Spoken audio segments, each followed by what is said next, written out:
Ladies and gentlemen, hello and welcome to this absolutely power-packed panel discussion on the studios of the future and India's role in it. We could host an hour-long masterclass with each of these panelists on this subject itself. The fact that they've chosen to all sit together, collectively discuss the studios of the future as a panel in itself is a remarkable achievement from the organizers, of course, and I think it deserves another round of applause, ladies and gentlemen.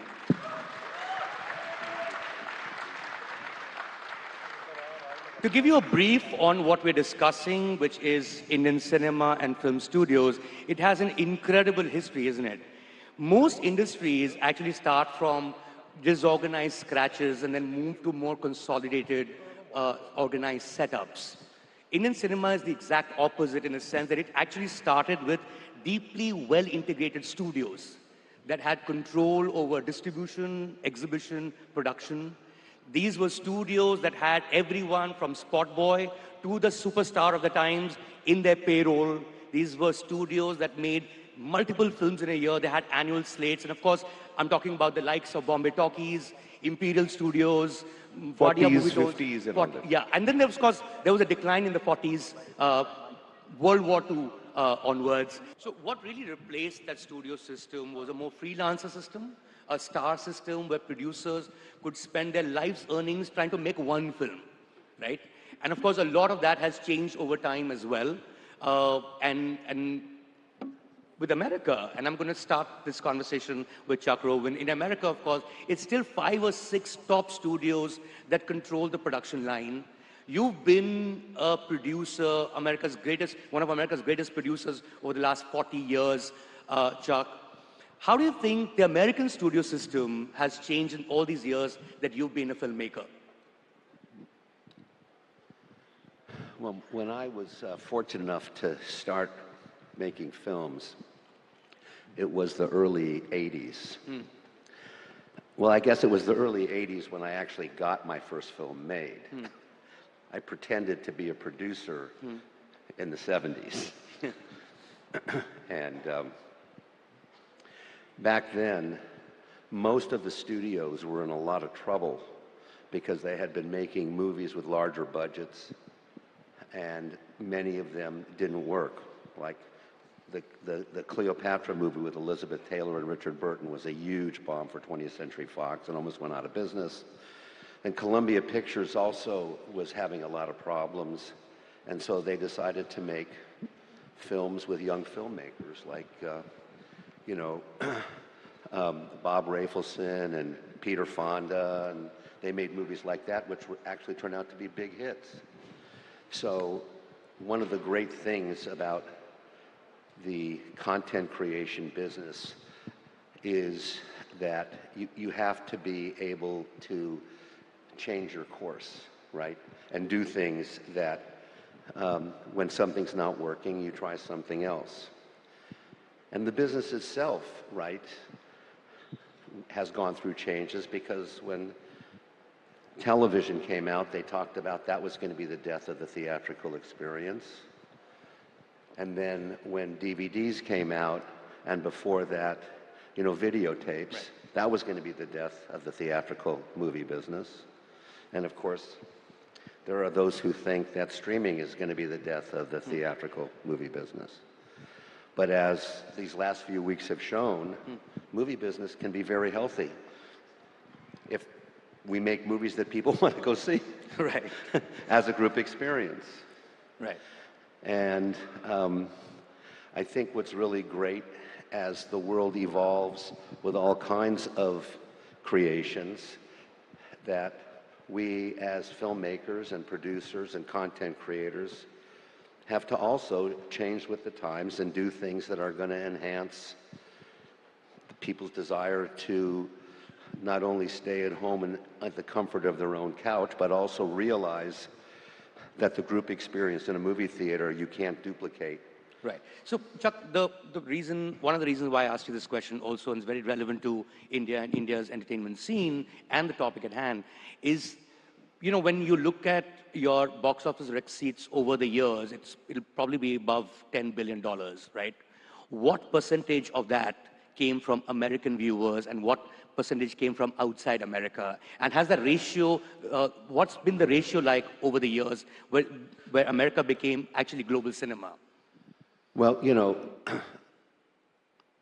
there's no question that when I started making films, the international box office was much less than the domestic box office, and I'll call the domestic box office the US and Canada, right? Because if you're releasing a movie in the US, you better be releasing it also in Canada. Back in the 80s, and I'm not saying this with any real knowledge, but the feeling was certainly over 50%, maybe even as high as 60% of the box office at that point in time was US or US and Canada. And I would say that's inverted now, right? But, you know, there are movies that come out and, you know, you find that 50% or more is still domestic. The first Wonder Woman, for example, even though it did over $800 million in worldwide box office, the box office was more 50-50 than 60 or 65-35. Right. Which is But still, as a general rule, it's now somewhere between it's an 60 inverted, it's an inverted situation. And you know, one of the things that people always said why American cinema, or Hollywood as it were, manages those economies of scale is because they make movies for the world, whereas Indian cinema, for you know however big it gets, it's still Indian audiences mostly and Indian diaspora across the world. Has that changed a little bit in terms of numbers? I'm coming to you, Dinesh, in the sense that when you look at numbers pre-pandemic and post-pandemic, I'll take your example of your own film, say Stree. Stree would do, and you would know the numbers best obviously, but it would be say about 180 to 200 crore. But when you make a Stree 2, it crosses 800 crore. It's the same film in a sense, the same franchise, but it's 4 times post-pandemic. Likewise with Chhaava, if I'm not mistaken, that was also hitting about 800 crore plus, something that we hadn't seen before. It wasn't common. Does that allow you as a producer an economy of scale where you can actually up your budget? Of course, there's risk, but there's risk in everything. So I think I'll divide your question into 2 parts. If you look at what Chuck was saying about American films, they have spent time and effort to build an international market. It requires focusing on it. I'm talking about beyond Indians, and it requires money. So we'll need to do that. We don't have that organized. Like everyone says, content is king, but a very wise man told me distribution is God. So I don't think our films reach there, for which we'll have to work on it. Yeah. The second part is the content of it. Yes. I think we're in a very interesting space. I think any example that you take of content from a region breaking out in the world first explodes in that region. I think post-pandemic, we're finally getting our act together. You know, we are understanding that stories need to be made for the common man. You take the example of Stree and Chhaava. I don't think cities come to the theater on Friday, Saturday, Sunday. I'm talking about main cities. Really? I think they wait till, you know, all of us here wait to know for sure it's good because it's expensive, it requires time, and we come later. So people in smaller towns are coming in, and in the last 10 years, we are not aspirational to the West. We want stories about ourselves. And we are the only country that has such a rich culture. But we as filmmakers somewhere stopped looking. I think Stree and Chhaava are examples of stories in our own culture, as local as it gets, and they've exploded. The second step, when films do that kind of business in your own market, is you have the capital to expand. So we are attempting to make, you know, Mahavatar, which is probably the largest film we've ever made, and we want to make it, you know, there is the technology available to make a world-class film. Right. And because the films have worked, you are willing to take that risk. Right. But then again, we'll have to work on the distribution. Absolutely. I think another thing that can help us go international is if collaboration. So just to throw it out there, if in the pre-climax of Stree, for 5 minutes you had Spider-Man, you're going to explode. But is that possible? You know, but every big brand is collaborating. Everybody wants India. So if there is a swap like that, we can go international and they get our indigenous market. So I think it's right there. Hopefully in the next 2 years, we're going to really push it to, you know, change that ratio, because our ratios, except a few examples, are 80-20. So to go there, we'll need to push quality, and we'll need to make our content go global through distribution. Right, right. Would the same thing apply, Namit, to technology? Because one of the things that people have always said over the years is that the American tentpole looks the way it does is because it has that kind of, global power to sort of power through that kind of investment in technology. Our VFX is not the same level as them because our number of audiences is not the same. Would it apply the same? I know you tried that with Brahmastra as well. You put in the best that you can in terms of the way it looked, VFX-wise, but is that something that would be easier to do when those numbers are much bigger, even if it's domestic market first? I think technology is ultimately a tool in the hands of the filmmaker. And it comes back to, as Chuck and Dinu are saying, about the vision. What is the film that you want to make? What's the story you want to tell? And the greater the vision, the greater the aspiration, that's where technology comes in to really connect that to the world. Right. The point of what we are all doing with leveraging tech is to make sure that we give people that experience when they come to the cinema. Right. To experience a story, to experience something that is only beyond imagination. That's the power of being in the movie business. Right. And the more we leverage that, I think the more... Right, because there was a point where our VFX looked so substandard, but even in the smallest towns, they're exposed to the best in the world in any case. They watch the same Hollywood movies that all of us do. But when you see a Bahubali, it looks world-class in its own way. Is that something that's possible? Because Bahubali can bring those numbers as well. Yeah, I think it's not, to be honest, it's not because of visual effects that Bahubali does the numbers it does. I genuinely believe it's great storytelling. Right. Because, when you go back and see Jurassic Park in 1993 or you see Bahubali now, it wasn't like they had the greatest budgets and, application of visual effects because it was still storytelling. It was still storytelling. Right. That always transcends everything else. Right. What we are saying is the promise to the consumer, the audience that's coming to the cinema, is they know that they will not get a second-tier experience. You're coming for a premium experience, you're paying the money, you're giving your time, you want to make sure that you're going to get the absolute best that's possible. Right. So when we get, I'll give an example of a film like Interstellar that we, not just won an Oscar for doing the best visual effects, but when a director like Christopher Nolan imagines that I'm going to show you something that there is no visual reference of in the world, like what happens to light when it travels through a black hole or wormhole does not exist even in scientific journals. So that's when, as a company, as people who created the art form of that experience, we were actually able to show science how this can transcend, storytelling can actually help science in that sense. And that's where, you're sort of creating something that you've never seen before. And that to me is the power of what technology can do. Right. If you can dream it, you can make it. And if you go with that view, then the promise to the consumer is that come in and watch it on the biggest screen in the greatest way that we intend to show it. And then they're coming in hordes and coming back again right. for more. Because that's a part that I think we're losing in our industry, that we've not been servicing that part of the aspiration of why we go to the movies.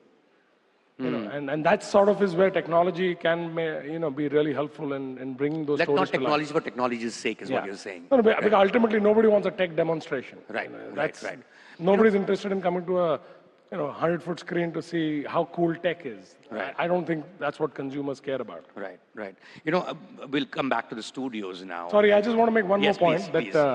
So while we talk about that, but there's also tech that's involved in, let's say now, bringing, digital actors to life. There's, being AI. able to, AI is really leading the way in how you can bring, actors of yesteryears, people who've gone away, actors of today. Like we can today make Amir be 25 forever. Amir is 25 forever. I What are am you talking 25 forever. What are you talking about? I thought you just celebrated your birthday a few weeks ago. So, but the point being that that sort of is the opportunity that you now have. That you can bring that's the fidelity of storytelling and technology that is available. And the same applies to how technology is used in distribution. Tell them what you showed me in LA. Yeah, so so we did a film called Here, which is Tom Hanks, who everybody knows is close to 70, and we brought him back to his screen age of 25 when he was a very young man. And I think if you see the visuals and the quality of what's been achieved, is absolutely unprecedented. So the idea of now keeping someone like that, who's a great talent, in his form of what his fans would love to see and experience is a reality today. So you can use technologies like that to, I believe, do that for the very vast and very rich talent that we have in our country that have tremendous fan following. I mean, of course, there was The Irishman where they used technology to make Al Pacino much younger in his younger years. They used the same thing with Robert De Niro, but which is very different. That is much more, like, I would say that's not AI enabled. That's No, not actually at all. much. Yes. Now what we're saying is that the power of the technology is that what we create is AI is actually helping train what we call the models of on which you base your technology on by the actors themselves. So if you make a AI version of Tom Hanks, it's actually made of him. We're not doing an artistic representation of him. Right. So we're actually training the technology on what Tom Hanks was and is, and from his expressions to his features, everything is being built on his own data. And that is, to me, the real game changer in how AI can really help make it authentic for the future. I mean, You also demonstrated how it happens real time. Yeah. So I can be made to look like somebody else live. And that, so, I didn't want to take over this time in the tech conversation, but yeah, since Amir saw that in detail, so we actually can have, and when I talk about actors that aren't alive anymore, as an example, you can actually have a stand-in actor and have, a digital version of them being put on while you're filming in real time and actually be able to film it like you would film a normal movie. right. I mean, just a few years back, making Irishman was so expensive that Scorsese had to go to Netflix, and Netflix decided to fund it because theatrical model would not allow it. And which brings me to the other conversation about studios. I mean, we talk about the traditional studios as we always have, but the fact is 2016 onwards, we've had new kind of studios that finance, distribute, exhibit, and of course produce films for their own platforms, and those are the OTT platforms in India since 2016. Lots of Indian content creators or producers, as you would call them, have really taken on well to Netflix's and the Amazon Prime Videos and the Jio Hotstars of the world. One of them is obviously sitting here, Dinesh Vijan. You completely changed the model in a certain sense, where you took on, I think Inside Edge would have been the first web series, as it were, to come out of India for Amazon Prime Video. You did Mirzapur. You were a theatrical production company, and then you became, in a way, a producer for the Amazons and the Netflix of the world.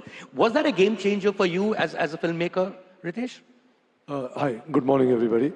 I think, what it did is, it did not change our drive for making films for cinema. That is still there. And if you ask me even now, I would only want to make movies for a theatrical experience. But what it gave you an opportunity, which the streaming platform gave you, is to tell different kind of content, right? You had an audience there which was not watching broadcast TV, but was consuming content from around the world.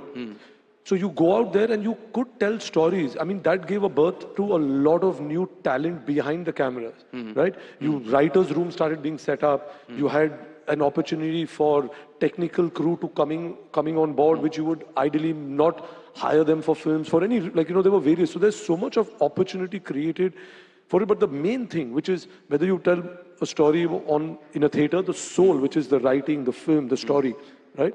I think that it gave you an opportunity of telling different kind of stories. You could have characters which didn't need to end in 90 minutes or 2 hours or 2.5 hours. Right. So the entire format is very different where series are concerned. Also, what I think is that there is some benefit. What they did is suddenly what Dinesh was talking earlier about distribution model. Now, today, people have discovered Indian content. Whether, like Amir says, sometimes it's by accident or whatever, at least they're aware. So today, if an Indian film goes outside the diaspora, they're aware of it. The Western audience is aware because your content is available now in 200 countries. Right. While they're flipping, they'll discover it, right? Yeah, so I'm saying they're at least aware of, okay, so even if you go out and try, I think today, if you go and distribute a film which is for theatrical viewing and it's outside your diaspora, there is an opportunity for you. Right, right. You know, right. so I to think go that's- global, to go global, also, I think RRR would be a great example of something that came on Netflix in the US. People saw it and then they wanted a theatrical release. And so then it went to theaters in the US, and then of course there was the Oscar story that happened. I'm coming to you, Ajay Bijli. You know, there is a saying that the multiplex industry in India is a one-man industry, and that one man is you. You know, you practically own most of the theaters, don't agree there. screens, and you know, you don't have to agree. I'm just saying it. It's a rhetorical statement. Check. But you know, it is true that in your case and in the case of many other multiplex owners, the theatrical footfall has dropped and progressively dropped post-pandemic. And the reason given is the OTT, right? Which is not very different from the reason given in the 1980s when VHS came and people stopped going to theaters. But except that those were single-screen theaters, we didn't know as much. Your stocks also dropped, you know. So it's a hard one for you. Tissue. Do you think OTT is responsible for what we're going through right now, and do you think it's a phase? I think I'm glad everybody's first. I need to talk about the advantages of OTT. Yes. And I think Ritesh said something that you know, it's given artists, creative community a great platform to express themselves. Also, the content that got made, the films that got made, TV shows that got made, they get exposed to the whole world. Right. So I think even in India, when a lot of shootings were not happening during COVID, people were watching regional films. And when they came on the box office, when cinemas did open, suddenly they were doing well all over. So I think we have to also recognize that it's done a great thing for movie makers and creative community and the consumers, because even the threshold of storytelling has become very cutting edge now. And it's put filmmakers also on their toes that this is what the audiences want now. Right. You can't have a compromised, unengaging film now. It needs to be engaging because they've seen the best. So I think that's the advantage of OTT. However, I feel that it's not an either-or platform at all. So when people ask me, and I've been asked this question a lot, that is it eating into our business or something? It depends on how we handle it. If we handle the journey of a film properly. The journey of a film is that it needs to be first monetized theatrically. It must be, because that is still the biggest window. Unless the movies are commissioned only for OTT. Right. Okay. So the originals, yeah, that's different. if they are, that's one journey that should get completed fully. It must get saturated. After a period of time, PVOD should happen, which is pay-per-view. And again, because these people, these amazing filmmakers have spent a lot of money making these movies, and they should be monetized on the second journey. And what happens when you release the movie theatrically, the quantitative and the qualitative benchmark of the film gets set. Word of mouth, people get to know, wow, that's a great film. Right. Quantitatively, you get to know the box office collections and the monetizing potential of the film. Then it goes to PVOD, and then it can go to SVOD. Right. SVOD is straight away giving something for free. Right. I think, so that's how OTT has to be handled. Nothing is wrong with OTT, but it must, in the pecking order, let the film follow that journey, and then OTT should come. What's happened here is that straight away after theatrical, it is going, in 8 weeks, it's available for free, literally for free. So people, post-COVID habits have changed. So suddenly they get to know, okay, I'll wait. And also there was a study recently done by the Global Cinema Federation. People still don't think it's 8 weeks. They still think it's 4 weeks. And they say, oh, it's going to come anyway. So before the word of mouth comes, some movies are released on a platform base. It's a platform release. It takes time for the word of mouth to carry. And you can't straight away have that movie available for free. So I think if we handle OTT well, there's nothing wrong with it. I think the whole ecosystem is going to prosper. Pre-COVID, the global box office chuck was $42 billion. To get into that, how do you recoup? Where is it now? It's about 32 billion or something. Okay. It still hasn't reached the pre-COVID that's a lot of level. shaving off, right. And that can only happen if we really handle this entire ecosystem of various platforms. It's good for all stakeholders and even human beings. Forget about the economic rationale. Right. It's also very good for us. I mean, we are all, as Aristotle said, social animals. We like to go out. We want shared experiences. Sure. So I think... So I'm gonna come to you, Amir. And this is a straight and simple question. There are two things we've discussed so far. One is OTT versus theater. Where do you stand on it? Second is, how does one expand the reach and the market and the audience of Indian cinema, in particular, in your case, Hindi cinema, not just Indian India, and what's held it back over the years? Ladies and gentlemen, Amir Khan, the floor is yours. Well, I have always believed that in India, we have very few theaters for the size of the country and for the number of people living in India. We have very few theaters. So just to give an example, and my data is usually wrong, so you correct me. But in India, we have around 10,000 screens. 9,200, so roughly 10,000. In the US, which is 1/3 our population, or maybe 1/4 our population, they have 40,000 screens. So they're way ahead of us, though they have less population. China has 90,000 or 100,000? 90,000. 90,000 screens in China compared to our 10,000. Now, even in this 10,000, half of them are in the south and half are for the rest of the country. So for a Hindi film, typically you have a maximum of 5,000 screens. Our biggest hits over the years, no matter which film it is, has had a theatrical footfall of 3 crore people or 3.5 crore people. Am I saying the right thing? That's what percentage of our population? 1, 2, 2%?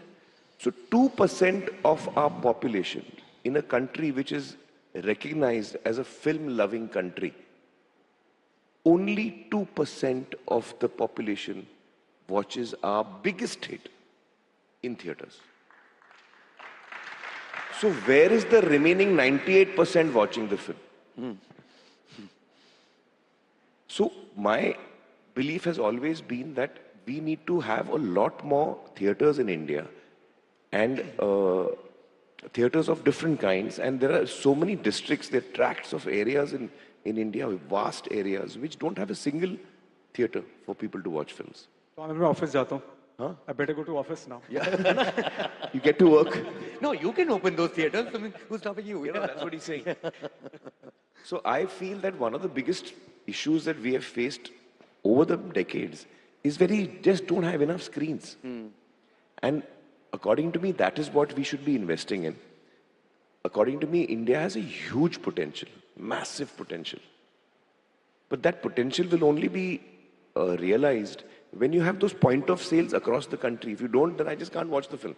I can hear about it. For example, if I'm living in the Konkan area, there's no theater there. I can hear about the film. I can see the chatter online, but I can't watch it. There's no way I can watch it unless I go piracy.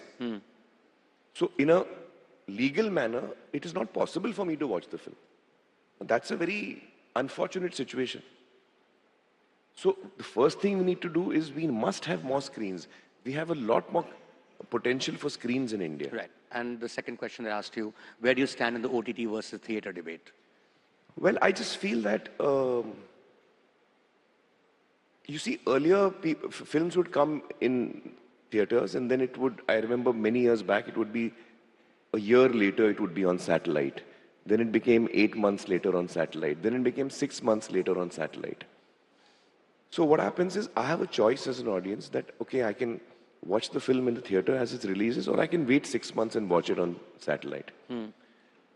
Today, what is happening is that, and I've said this in one place earlier, if I'm selling you this, whatever is in my hand, and we sell so many products in the world, I want to know if any product has this business model.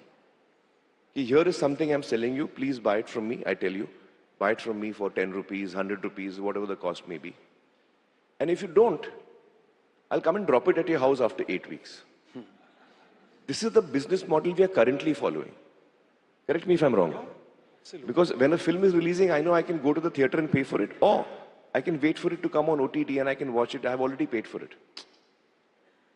So, if I have to be very honest to my audience when I'm marketing my film, I have to tell my audience that, guys, my film is releasing. But all those people who are on this particular subscription, on this particular OTT, they've already bought my film. They don't need to come to the theaters. The ones who are not in this OTT, please come and watch my film. This is my communication that I'll have to make in all honesty, which is a very awkward communication.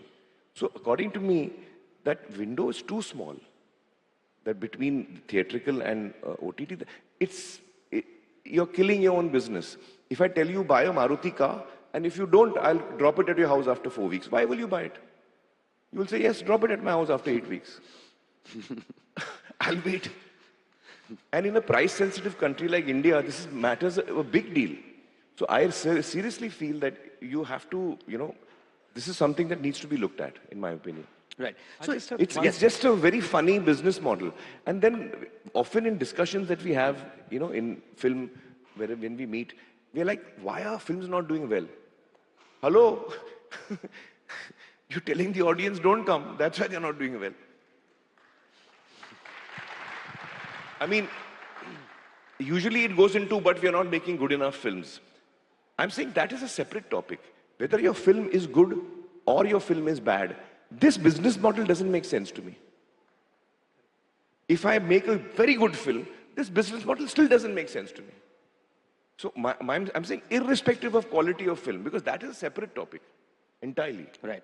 Remove that from the business aspect of it. I make a good film, I make a bad film, doesn't matter. What is my business model? Which according to me, currently, it's a very faulty business model, in my opinion. No, first of all, this is music to my ears. Absolutely. So up stock, maybe there'll be some healthy movement after this. Anyway, no, I was just want to make one point about what Amir said about cinemas. Definitely. And mind you, I have nothing against OTT. I think as a consumer, it's great. I get to watch thousands of content for a small fee. So it's a great innovation. It's a great platform. I think it should be used well. And as a creative person, I might even want to go straight to OTT if I'm making a long form content. I might decide, I don't want to be in theaters. I want to go straight and offer it to films, the audiences on that platform. I think each platform has its own benefits and strengths, but they should be used well. And, you shouldn't, ideally the pipeline should be smooth, where you're not eating into your own business each time. No, the only point I was saying was that about cinemas, the number of theaters, definitely there's a dearth of cinemas. But I just feel the gap is not that large, because when you talk about China, we did a bit of a study. So 10,000 locations are there. And India's got about 8,000 locations. So if you just go by locations, so the location gap is not much. Secondly, I agree that regional spread more is towards south. But at the same time, these 5,000 screens have got 1,000 seats each. Whereas the 1,000 screens of a screen of China is 250 seats. So the capacities, so India's got about 40 lakh seats already installed. Shows we play is about 4.5 shows. So you can say about 1,80,000 shows. That's the seating capacity available on a daily basis. And last year, if I give you data, while we need to build cinemas, I agree with everyone, and I think we need to make them very carefully in the pockets where, the cinemas are not available. Last year, 2024, at 134 rupees ATP, all India, because 12,000 crores is our box office, cinemas ran at 16% occupancy. 1/6. Only 88 crore people went to watch movies, as opposed to 1.2 billion. The population of this country was obviously you have frequency of people going out. Yes. So we've had a big fall post-COVID of number of people who are going. So at 16% occupancy, how will the business make money? How do you, एक यहाँ पे लोग बात कर रहे हैं कि cinemas बंद हो रही हैं, लोग आ नहीं रहे हैं, सारे सिंगल सिनेमास बंद हो गए, आप बोल रहे हैं और बनाओ. Feast and famine नहीं होना चाहिए. I usually say very strange things. But also, I think what Ajay is saying is that, maybe in certain, because we've been obviously studying this, and there are pin codes, right, where we have data, right, where there is a demand for going to, see, what form of indoor entertainment, air conditioned, looking at weather, looking at options and choices we have, and in these, looking at the smaller towns, what kind of options do they have? They don't have too many options. Now, if you build a cinema there, the footfalls there will increase. I think when we talk about China's example of an average, I think now they're at about 25 to 30 screens for 1 million people. We are still at 5 screens to 1 million people. But they opened up screens where there was a demand. Maybe we have 1,000-seater screens, but the demand there in the city is lesser. So I think... Like, for example, in Punjab, if I'm not mistaken, most of the theaters are in Gurgaon and in Chandigarh. but not in the rest of Punjab. Am I right? You mean Haryana? Ludhiana Amritsar वगैरह में नहीं है, but I'm saying that there are large tracts in India where you districts. In that whole district, there's not a single theater. So that's where you need to build them, not in the same cities. मतलब दिल्ली में भी और मत बना. नहीं मेरा point था consistency of content थोड़ा which हमको माफ engages. No, I think consistency of content that engages with the consumer is very critical. What we're finding is there's a feast and famine happening after COVID. Either you have movies like 7 movies did more than 500 crores business. So the demand is still insatiable. Pre-COVID, only one movie did 500 crores business, above 500 crores business. So it's just that what's happening is you have feast. Suddenly a big movie comes, hits a jackpot, and suddenly there is a complete famine. So I think if we have consistency and we go back to 32% occupancies that were there pre-COVID, definitely we should have another 15, 20,000 screens in this country. I'm glad we're having this conversation at a time when, for instance, the most explosive statement made by anyone in the entertainment industry was Ted Sarandos from Netflix, who says that theatrical itself is an outmoded business model. Nobody needs to watch movies in the theaters anymore. Firstly, do you think that's even vaguely true? And of course, none of you think that's even vaguely true, but like, I get to you, Chuck. I mean, is that what America is going through? The fact that, you know, even the stocks of AMC have dropped hugely over time. At the same time, you produced Oppenheimer, and man, the whole world went to watch it. India is that one rare market where Oppenheimer beat Barbie, and we saw 3 AM shows here in this city. You know, all night. There used to be shows all night of Oppenheimer. The last one I saw was 3 AM. Clearly, there is theatrical, but do you think it's dropping though? You know, I've been listening to you guys talk, and I've been learning a little bit more about what the content creation business and the theatrical business and other forms of releasing, like streaming, etc., is here in India. And of course, this is probably obvious, but it wasn't quite as obvious to me before I came here and talked to you all. Your business is so just inside India, and my business is so around the world, you know? And so the model is completely different. You have a lot of independence in a certain kind of way, right? All of you make movies or content, and you decide how you're going to get it exhibited, sometimes as you're financing it, and sometimes after you've financed it, right? I make movies and content, whether they go on streamers or they go on motion picture, you know, on theaters, and it's usually decided before I even start production, right? Very rarely do I make something where I'm going to go, you know, I'm just going to get it made and then I'm going to decide how I'm going to exhibit it, right? But everything that I do, it starts out with the intention that I want to show it around the world. I don't think that's where you guys come from. No, we don't. No, you're absolutely right. Okay? And honestly, what's so great about this whole event is, in my opinion, my humble opinion, you should be looking at the world and figuring out a way of how to get there. Taking up on Chuck's point, Amir, and also Dinesh, with Hindi medium. Amir, when you made Dangal, for instance, and when we look at the wider world, we seem to only think of the West. But here was a film that you made in Hindi for an Indian audience, but it did greater business in China. And likewise with Hindi medium, if I'm not mistaken, Dinesh, you made Hindi medium here for an Indian audience, and the box office receipt of that film was 4 times in China that was here, and then you made Secret Superstar thereafter, which again, if I'm not mistaken, the box office receipts were higher in China than it came from India. Is that something that you saw as going ahead as the model to follow, is not just India, but also China? No, no. Okay. I haven't followed that, because for me, making a film, the decision to make a film has very rarely connected to its distribution. It's the material that excites me. And then I want to make that. And so I don't think कि यार ये China में चलेगी, or you know, this has potential in China, because with great difficulty I understand what's working in India.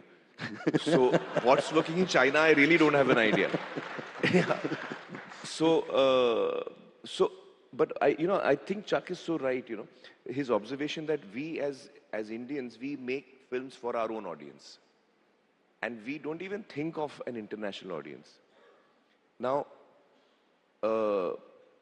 one of the reasons is that we have a large and healthy audience of our own, and in different languages for that matter, because India doesn't only make Hindi films, they make multiple languages, and each language has a very strong and vibrant audience. So I think for us, often as filmmakers over the decades, I feel my common sense tells me that because filmmakers were making films for their own audience, they didn't think of an audience outside of India. Also, when you're making a film for the world, then your manner of communication might have to change a little bit. The manner in which you communicate, not the story itself, because I feel the more local you are in your selection of content, the more global you are quite naturally. Because as an audience, when I'm watching a film from a different country, I get, quite mesmerized by discovering how people live there, what is their culture. It's exciting for me. So I think that the more honest you are with where you come from, you actually do end up traveling a lot more. But what happens is that we have not spent time, I think as Indian producers and filmmakers, we have not spent time in trying to create a distribution channel. If we invest our time and effort in trying to create a distribution channel for our films in different countries and different parts of the world, then I think that will start happening. Because we haven't bothered only. Really, we haven't bothered. So when I went to China to figure out why Hindi medium is done that much, even I was as shocked. So and just to tell you, the film is subtitled, it's not dubbed. So you had 4 times the collection of India and China, and when I went there, everyone kept telling me dongle, dongle. So I was wondering what they wanted a dongle. They call your film Dongle Dongle, and it's the most popular film and they kept going on. And so I understood why it did well. So China has a population issue, so they have a problem getting their kid into school. And Hindi medium addressed a point that if your English is not good, अगर आपकी भाषा साफ नहीं है तो बंदा बेकार हो जाता है. That's the same problem Chinese face. So I feel that there are enough themes, and because the whole world is going from developing to developed, if we find those stories and we build that distribution, our stories can travel. I'm very hopeful about that. No, for sure. I think, the stories that we have to tell. Now, for example, Lapata Ladies, it's a very loved film. Almost anyone who sees it all over the world loves it. But how do you get it to those people across the world? It's a small film. If you want to release it in the US in a strong manner, then you'll have to have that kind of distribution, that kind of P&A that you want to put behind it. How do you raise that for a small film? So what happens is that if we spend dedicated time and effort in creating that pipeline outside of India, then a lot of films can use that pipeline. Amir, do you think what Chuck was saying, that because we sell our digital rights in 8 weeks, and the kind of contracts we sign actually come in the way of theatrical releases, so somewhere a certain amount of structure of how we are releasing needs to come into the business for us to actually go international? No, actually we have to travel. See, if I need to know what's running in Italy or what the distribution system is there and how audiences react there, we have to spend some time there to understand what's happening. Otherwise, how will you create? Namit, you're trying to release Ramayan all across the world. How are you going to counter it? I think it's very pertinent what everybody's saying. I think from our standpoint, we are making a story that I believe is meant from India for the world. So to what you said, Amir, it is about being authentic, about our culture and about our characters and our stories. But we are garnishing it with the right mix of talent, technology, and the way we want to go about it is to really make it feel local to people in the world. Again, with the use of some technology, we're trying to make sure that we will be able to localize the film in languages with performance, which means that it should play in English with lip sync, without subtitles or dubbed versions because It should be in English. it should be in English. In It Spain, it should be in it Spanish, should be in Spanish. It should be in Japanese in Japan. which So now is possible because of technology. because of technology. So we're trying to make sure that we take our stories, maintain the authenticity of the characters and the world that we're talking about, but leverage that in a way that the rest of the world is not being challenged by the expression. Like that's why, if you think about it, it's only American films that travel to the world. It's not like we're all watching French and Japanese and other films because the language barrier to me has been a big challenge. While great content will transcend it, but in general, if you want to go en masse, it is a challenge. Language is a challenge. It is a challenge, and that happens in our Today own it's country. becoming less and less. But in our own country, if you think about it, until recently, Yeah. we watch very few films from the south that are working in the north. It's not like every other film everybody's going and watching in a Tamil Yeah. film in Hindi or vice versa. So we have to make that feel much more easy. You know, sorry, I'll just add. I think what we've been discussing is that Indian content, though it's so deeply rooted, right? And in terms of like, if it has to work in its origin country for it to be going out there and relating to people, because you have to stay true to your culture and layer the film accordingly. And we are also, most of our films are, the emotions are very heightened, you know, in our films. But I think coming back to what you just said, what happened earlier, I think the change and the shift of distribution, like earlier in the 80s, North America used to be the biggest market and the international was lesser of the box office. Today, I think with language, yes, it's become, but it's also the distribution network, which is again what Amir said. I think you'll cut a trailer for the UK market, which is different from the US market, of the same movie. I've seen a trailer in the US, and then the communication in UK, though it's the English-speaking audience, is very different. You talk about Oppenheimer? No, I'm talking of film. I've seen it. So there is a UK trailer, while a Europe trailer, compared to the North America trailer of the same film. Right. So I think the idea is language, yes, will definitely help, but how do you communicate that piece of information and the distribution? It's very important to create that awareness because the audience there in the West is going into the same AMC and Regal where an Indian film is playing, but they're just not aware of it. But they'll know of a French film, they'll know of an Italian film, they'll know of a Spanish film. So I think the idea being, do they know of Indian cinema? They do. We have to just come to the forefront and the distribution of it. And sometimes you just end up discovering it when you go to those countries. I had no idea the kind of fandom you had in Turkey until I went to Turkey. And you know, it's one thing to hear Raj Kapoor and 50s, but I meant like current fandom, like literally all your fans there. I've got 2 placards already, time's up, please conclude. But you know what? This, as I said, this could be a masterclass, an hour long with each of these panelists. This has been a fascinating conversation, but before I end, I know a lot of these talk fests happen because, you know, people say lots of great things and we get to learn a lot. But this is also organized by the government. It's organized by the Ministry of Information and Broadcasting. It's organized by the government of Maharashtra. We're looking at the future, and anyone can take this, this particular last parting thought. How is it that you think the government can facilitate the studios of the future and India's role in it?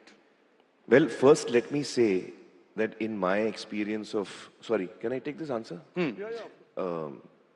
I've been around for almost now 35 years. And in these 35 years, I have not seen any government, and there have been a number of governments, who has ever thought about us. So this is the first time that any government has applied their mind and their emotions and said, "Ki yaar, let's do something in media and entertainment. Let's make that powerful. Let's let India be a leader in that."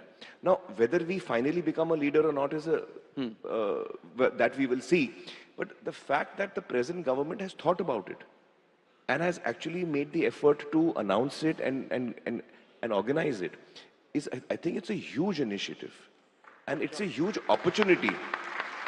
It's a huge opportunity for all of us as Indian filmmakers across the languages, that for the first time the government is showing interest in us. This is the time. What we discuss today in Waves, a lot of all these discussions will actually finally translate into policies. So this is a dialogue that has just started. I feel this is the first time that this dialogue has started between the film fraternity or the entertainment fraternity. It's not just films. Between the creative fraternity and the government. This is the first time that dialogue has started, I feel. So I think it's a very welcome, start.